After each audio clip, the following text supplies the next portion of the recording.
Está con nosotros Jorge Gómez, oficial de la Armada en la Reserva y exmiembro del Servicio de Inteligencia. Jorge, bienvenido, buenos días. Buenos días, encantado de estar con vosotros. ¿Cuál es la fotografía ahora mismo, después de ver el plan de la victoria planteado por Zelensky, de la situación en el entorno de la guerra de Ucrania? ¿Y cuáles pueden ser los siguientes pasos cuando Zelensky está planteando en el entorno a más tardar de 2025, si nos dais este apoyo, decía ayer, podemos alcanzar la paz? Bueno, yo creo que sus declaraciones han sido malinterpretadas o interpretadas de una forma un poco particular. Es verdad que ellos solo tienen una opción, y es que el apoyo occidental, el apoyo de los aliados de Estados Unidos y la OTAN sea mucho más fuerte de lo que es hasta ahora. Yo no creo que haya sido un apoyo leal, creo que es un apoyo restringido. Vivimos una guerra que parece una broma, en la que un contendiente que es Rusia puede atacar todos los objetivos que crea convenientes a distancia, y el otro contendiente en una guerra tiene limitados las acciones sobre su enemigo por parte de sus aliados. Esto es algo que roza el absurdo. Yo creo que el presidente Zelensky lo que está pidiendo siempre es que se les deje actuar, que se le dote de las armas adecuadas para hacerlo. Ahora llega el invierno, los movimientos de tropas son mucho más complejos y se necesitan armas para atacar a distancia. Y yo creo que lo que él planteó es cierto, es decir, si nos retrotraemos en la historia, el memorándum de Budapest hizo que Ucrania entregase su arsenal nuclear a Rusia, y Rusia firmase un acuerdo en el que iba a respetar siempre la política exterior ucraniana y no iba a atacarlo nunca. Al final lo incumplió y ha atacado a Ucrania. Y yo creo que las armas nucleares son una constante que llevamos desde los primeros pasos de la guerra, y cada vez que se produce un movimiento de esta parte, de la parte de OTAN y sus aliados, pues Rusia sale con las líneas rojas, con que se pueden utilizar armas nucleares. Ya lo tuvo como justificación para atacar Ucrania, que era la justificación de que la OTAN iba a instalar armas nucleares en sus fronteras, pero a la postre la realidad es que el único que ha hecho un movimiento de este tipo ha sido Rusia, que ha instalado lanzaderas de armas nucleares en Bielorrusia. Por tanto, yo creo que el presidente Zelensky está forzando dos cuestiones. Una, que se le envíen las armas que necesitan para oponerse a Moscú, y otra es, que sería la segunda línea que él marca, es si nosotros entramos en la OTAN de forma urgente, Rusia tendría un problema directo con la OTAN.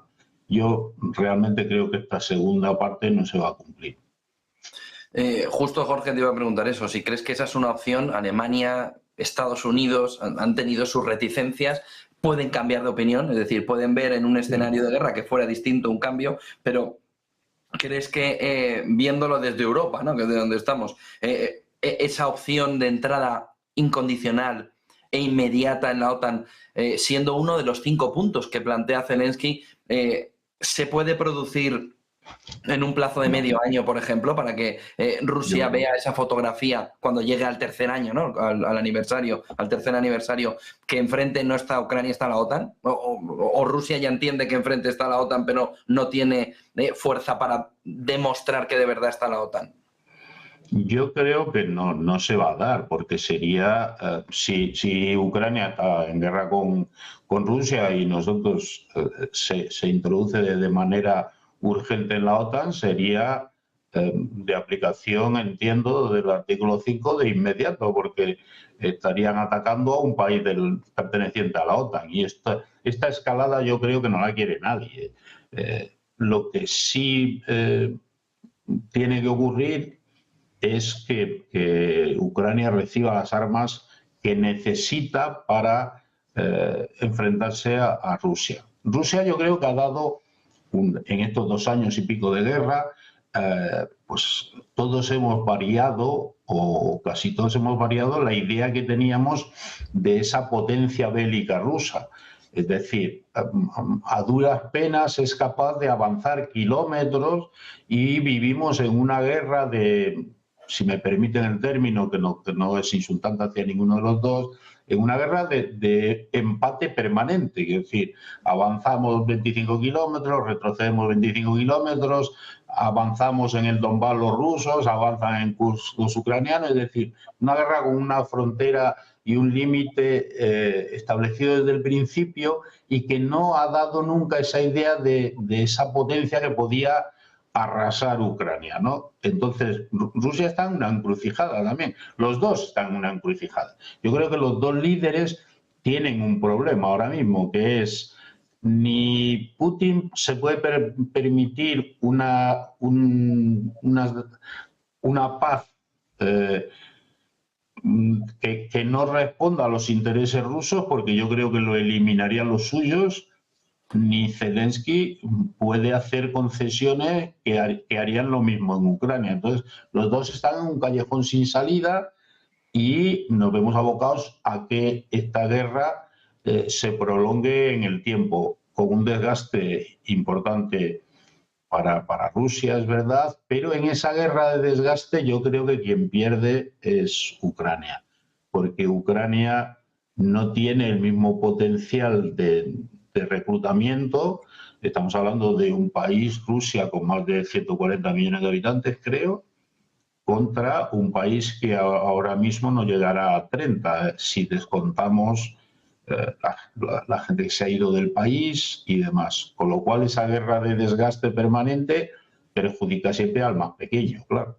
Entonces, es difícil ver cómo va a terminar este conflicto, porque también es verdad que las reclamaciones que Rusia hace de territorio, los 4 territorios ocupados, es dejar a Ucrania sin salir al mar. Y un país como Ucrania, eminentemente exportador agrícola y de otras materias, sin salida al mar, su economía sería un desastre. Intentar desplazar todo ese material por carretera, por vía férrea, además, encarece los productos de una manera que perderían absolutamente toda su competitividad. Entonces, los dos países tienen cuestiones. Yo tampoco creo que Rusia pueda seguir haciendo levas de 150.000, 250.000, porque eso también puede causarle problemas internos. Lo de los norcoreanos que te escuché antes, pues es una cosa curiosa. Esta forma parte otra vez del absurdo de esta guerra. Es decir, nosotros podemos traer soldados norcoreanos, soldados bielorrusos, pero cuidadito que entre un soldado de la OTAN, porque entonces habéis traspasado una línea roja. Volvemos al absurdo de una guerra que tiene límites por un lado, pero por el otro no tiene los mismos.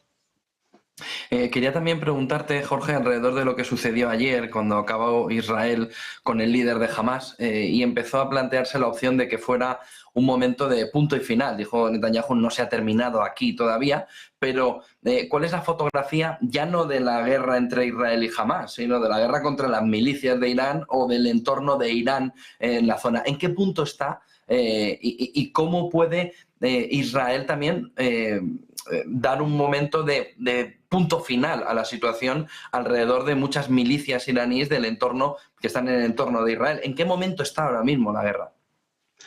A ver, yo creo que en las noticias se informan de terminar con Hamás, terminar con Hezbollah. Yo creo que estos objetivos no son reales. No se va a terminar con Hamás, ni se va a terminar con Hezbollah. Son grupos terroristas que se alimentan constantemente y que por mucho que los castigues van a tener siempre voluntarios y demás. Yo creo que el objetivo de Israel está claro, que es mermar y tanto sus capacidades armamentísticas como de personal, para que no pueda volver a ocurrir lo que ocurrió el 7 de octubre. En ese sentido, las fuerzas de defensa de Israel han hecho operaciones quirúrgicas en las que han eliminado y descabezado Hamas y Hezbollah. Y además han hecho operaciones militares bélicas en las que han atacado pues, todos aquellos arsenales de Hezbollah, de Hamas, y anteayer el ataque durísimo de Estados Unidos a Yemen, a los hutíes también. Y yo creo que Israel y Estados Unidos han dado un puñetazo en la mesa y han dicho, hasta aquí hemos llegado, se terminó, y están eliminando potencial de estas dos organizaciones. Pero yo, si me pregunta, yo creo que, mi opinión, yo creo que tiene que volver la política a la zona. No podemos estar en una situación permanente de ataques militares. Entonces, tiene que llegar un momento en el que Israel tiene que plantear el final de esta cuestión. Israel, las operaciones que hace militares en Gaza, en el momento que causan muchas bajas civiles o bajas civiles, pues está sufriendo un permanente ataque de los medios por estas bajas. Y por tanto, cuanto más prolongue esta situación, más opinión va a tener en contra. Es verdad que yo también digo que la situación en los dos bandos es un poco diferente. Israel se interpone entre los terroristas y su país, y los terroristas ponen a su población entre las FDI y ellos, porque saben que Israel va a causar bajas civiles y eso lo van a utilizar, ¿no? Pero vuelvo a repetir, yo creo que hay que poner un punto final en algún momento a esta cuestión y sentarse y establecer un orden pacífico en la zona, si esto es posible, ¿no? Tenemos que tener en cuenta que Israel pelea constantemente con la idea de que muchos de los que le rodean, su intención sería que desapareciese Israel. Por lo tanto, es muy difícil buscar puntos de encuentro con esas premisas, ¿no? Muchísimas gracias por toda esa fotografía. Jorge Gómez, oficial de la Armada en la Reserva y exmiembro del Servicio de Inteligencia. Jorge, buen día, buen negocio. Muchas gracias. 8:59 de la mañana. Está a punto de abrir Europa. Las bolsas del viejo